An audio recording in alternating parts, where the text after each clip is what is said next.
Hello and welcome, I'm Arumba, thank you for joining me. Let's play some more Victoria 2. So I've been looking around the map a bit, trying to size up how this war is going to go. This international crisis, the Russian aggression for Thessalia. We are at war with British Canada and the United Kingdom. We're also at war with everyone else that's involved, but they don't really matter too much. My main goal, I think, is to try to get Cuba out of this. But at the same time, I just want to trash some British troops. So I've been strategizing, and I think the right approach is going to be similar to what we did in the previous war. We're going to ignore the Northwest. We're going to let them siege it, because there's very low population. If you look at the population density map mode, which is somewhere in here, it's most of our population's here. This is where we need to protect the most. Like, you know what? So what? If you occupy this, we've got a grand total of like 3,000 people. Is that the number? Where's the population? Washington has a population of 7,000 people. So there's like just not very much production or income or anything happening over here. We'll let them siege it, and we'll go deal primarily with this stack. And then if we win well here, then I might consider going on Spanish, on Cuba. So this is going to be our primary army. Unfortunately, the battle already started, so I think if we change Henry Beatty, which is good.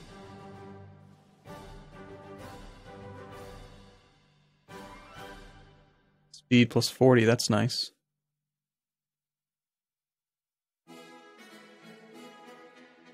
Ooh, attack 4, speed 10.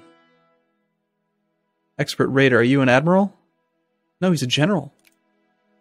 Oh, see, unfortunately it's going to be a prestige loss. However, I think if we do this, what if we do create new unit, balance, close, appoint that guy wherever he went.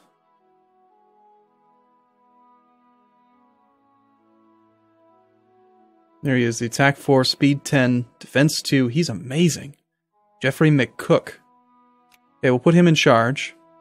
And then if we deselect this army, reselect that army, putting Henry Beatty on the bottom. What if we do it like this? There we go, Jeffrey McCook's on the top. So here's my theory, is that, let's watch our prestige carefully. It's at 386. I think now if we merge the selected units, Jeffrey McCook stays in charge, and we don't lose prestige. So there is a way to get around that prestige penalty for appointing different commander. So yeah, good supply limit. Let's march our way up here. This army is pretty good. It's got too many artillery. It could really use a few more infantry. Got the 2 cavalry. They've got a very small amount of maneuver. It's got siege efficiency, recon efficiency. We just need some more infantry. Unfortunately, I really don't want to mobilize. Ooh, we can make guards. Maneuver of 2. Ooh. Attack 9, defense 4. So not as good on defense. But they basically have the flanking ability of a cavalry. And their attack value is huge. Well, I'm going to try it. Let's build a couple. We don't really have the ability to field these. These are Dixies, but we don't care about that anymore.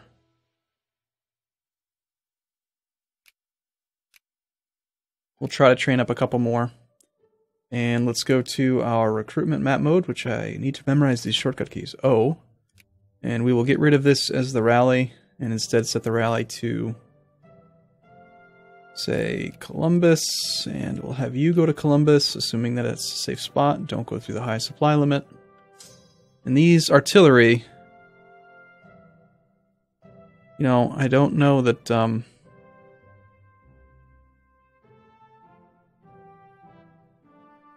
experience 4.068. I have no idea what experience does.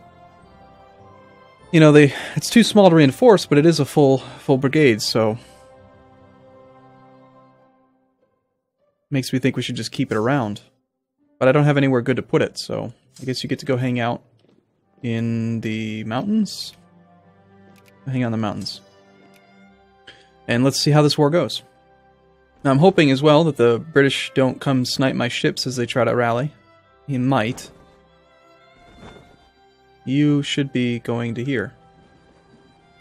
Oh, you know what? You're probably a, interesting.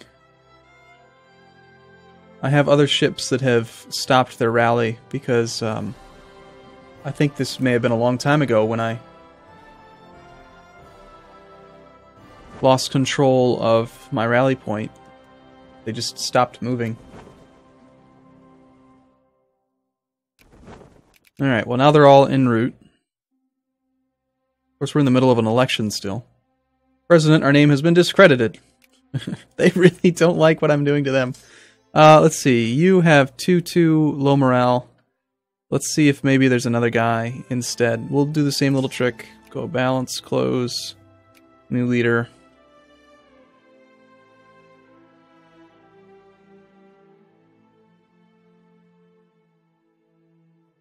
Two attack, one defense. That's not very good.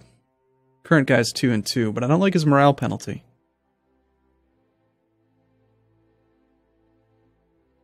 Oh, and I don't know if I finished my train of thought. Toward the later on in the game, I understand that defense is much, much better. The whole advantage to digging in and being the defender is very significant.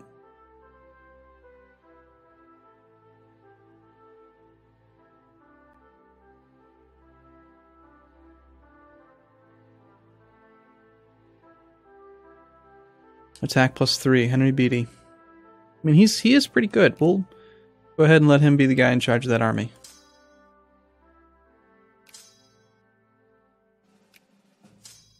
Oh, see, that time it didn't work.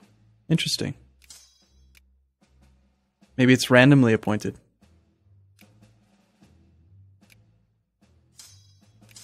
Or maybe it knows that I'm trying to game the system.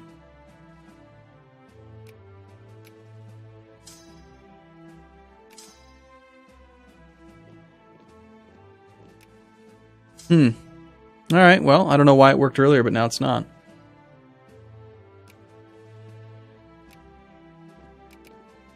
Oh well. Let's go fight the Brits. I understand a while back I called them Yankees. That's kind of funny. Yeah, go ahead and siege that. You have fun. War is at 0% still. I really feel like there should be a pop-up like in other games where you can see your war score. Who produces what and where? Let's go for land economy. No. No, I don't really want the planned economy. I want state capitalism or state interventionism or whatever. We've already lost Seattle. Be expected. Now, I'm assuming that no one else is involved in the war. I don't think other people. It's just basically just great powers fighting each other.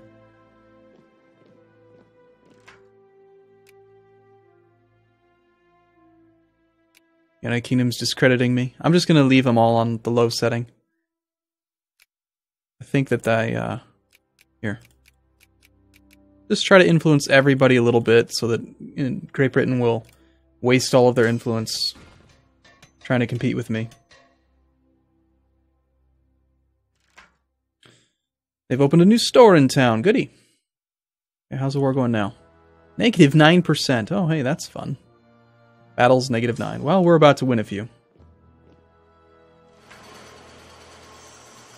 Okay, planned economy? No. So my army, with our 4 attack, larger than his composition is 0, 30, and 9? No way. Are you telling me that he's got 30 cavalry?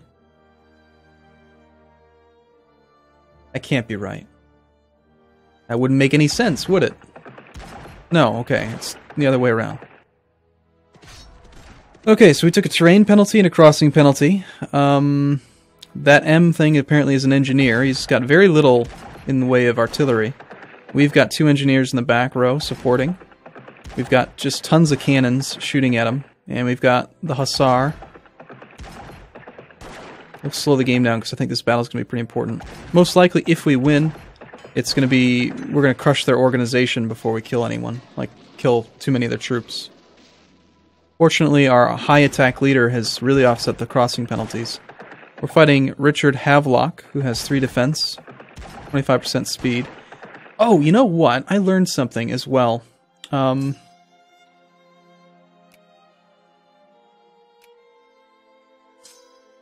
The way to stack wipe in this game apparently is similar to Hearts of Iron 3 and 4, and that is that you have to surround. If they have nowhere to retreat to, then they die. So if we actually were able to sneak some troops into these 4 provinces really quickly while this battle's going on, we could stack wipe this. Which is apparently the ideal way to kill people. Which is what we want to do. We won 2.8 war score. Jeffrey McCook had losses of 19,000. We killed 20,000. We did win, which is good. We lost quite a few young men that day. And unfortunately, we picked up more war exhaustion than they did. Perhaps relative to the size of their army or something. He's going to Kingston. We don't have a good supply limit there, but we're going to chase him into it anyway. And move up the second force. See if we can do some surround tactics, if at all possible. We've beat him here because we have a speed bonus and he has a speed penalty. So wait a minute, that actually means we're going to be the defender. We have 2 defense. Hopefully he has terrible attack. And yeah, we have a dig-in bonus. And a leader defense. He has no attack bonus. Good, so that's actually totally fine.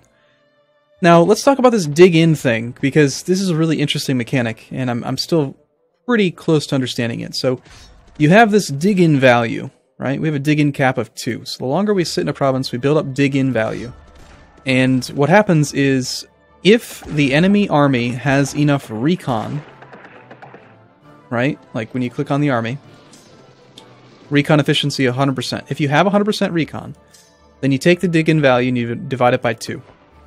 So we had a dig-in value of 1 divided by 2, rounds up to 1, so we get dig-in of 1.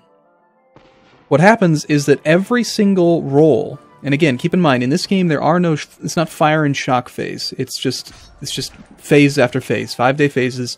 Every phase, we get a bonus against them of this -1 dig-in until they roll higher than we roll. Once they roll a higher dice roll than what we have, then the dig-in will go down by 1.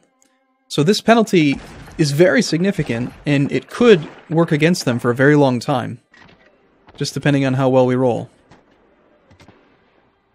We have lost the occupation of Spokane, so yep, that's to be expected.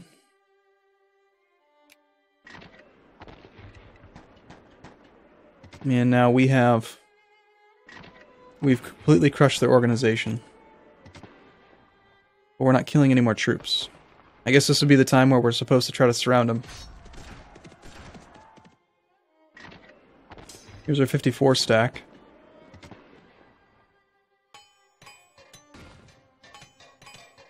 We won. Jeffrey McCook, we lost 600 men that time to their 7,000. This time we barely picked up any exhaustion at all. His army is now retreating to Toronto, and we know that we're pretty fast, so let's go ahead and spread out and get them. Now let's see, supply limit. We just can't really support these provinces.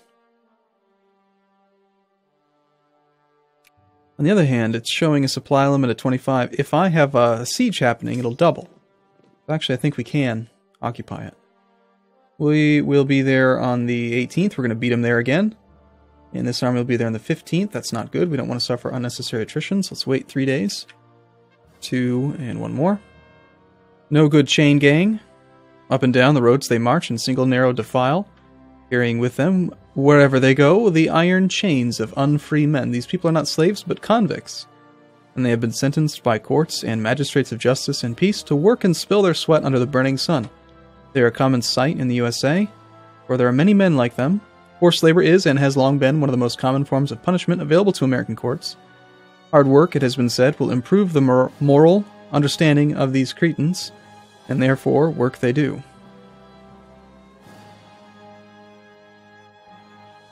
Do we want to gain consciousness or militancy? Let's do the consciousness. Okay, so you guys will be there on the 18th. We'll be there on the 18th. We'll replace... Nah, I want to keep these 2 stacks together. And, hey look, there's a fleet here that has soldiers on it.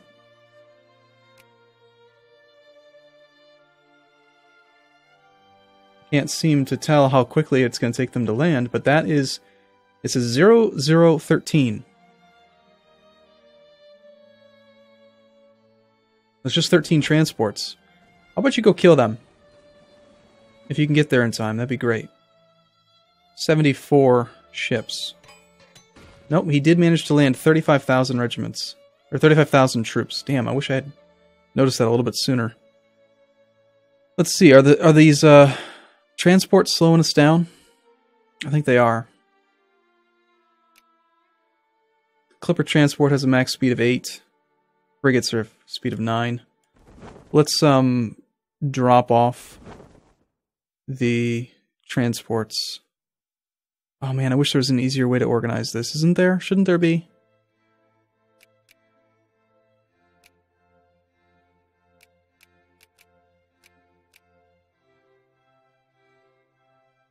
Alright, so we'll take the Clipper transports, just keep them in New Orleans.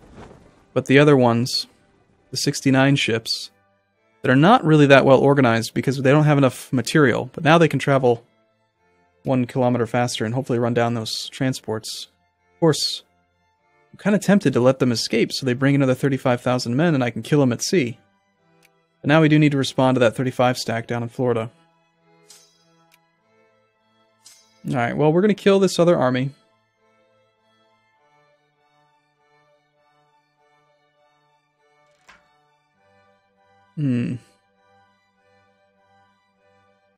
More favor of free trade, yeah. Of course, this battle is totally fine.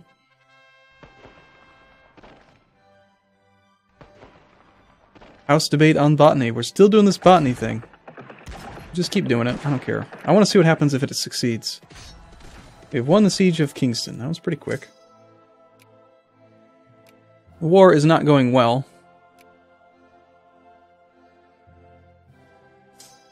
But if we occupy some more of their land, maybe it will. On the other hand, we're going to pick up war exhaustion if we let them do this. And my navy is now fighting... Whoa! This is a different interface.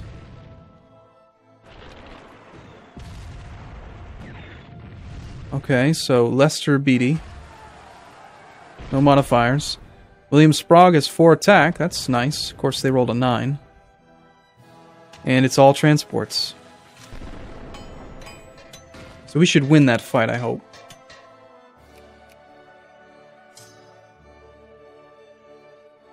I'm going to have you keep on sieging, and then you're going to come back south, although you are, you're going to need to reinforce quite a bit.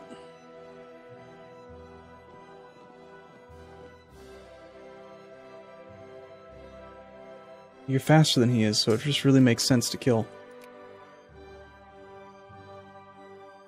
This unit is digging in.